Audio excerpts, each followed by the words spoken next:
और बड़ी खबर, ट्रेड यूनियन और संयुक्त किसान मोर्चा की आज भारत बंद की कॉल दी गई है। ट्रेड यूनियन नए लेबर कानून की मुखालफत कर रहा है। आपको बताते चलें, भारत यूएस ट्रेड डील की मुखालफत में किसानों का मुजाहरा, ट्रेड यूनियन और किसान तंजीमों का भारत बंद का ऐलान किया गया है। बैंक, ट्रांसपोर्ट और सरकारी कामकाज पर हड़ताल का असर मुमकिन है, तो वहीं मजदूर मरकज की पॉलिसी के खिलाफ मुजाहरा कर रहे हैं। पिछले साल मरकज ने लागू किए थे कानून मजदूरों के खिलाफ बताए जा रहे हैं ये कानून, और मुलाजमीन को निकालने की खुली छूट का इल्जाम भी लगाया जा रहा है। कंपनियों को ज्यादा हक देने के इल्जाम भी लगाए जा रहे हैं। 3 करोड़ वर्कर्स बंद में शामिल हो सकते हैं।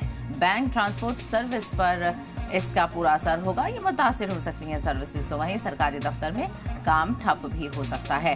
तो बड़े पैमाने पर आज बंद की कॉल दी गई है। ट्रेड यूनियन और संयुक्त किसान मोर्चा ने एक साथ मिलकर भारत बंद की कॉल दी है, और पिछले साल जो मरकज ने कानून लागू किए थे उनके खिलाफ ये मुजाहरा है।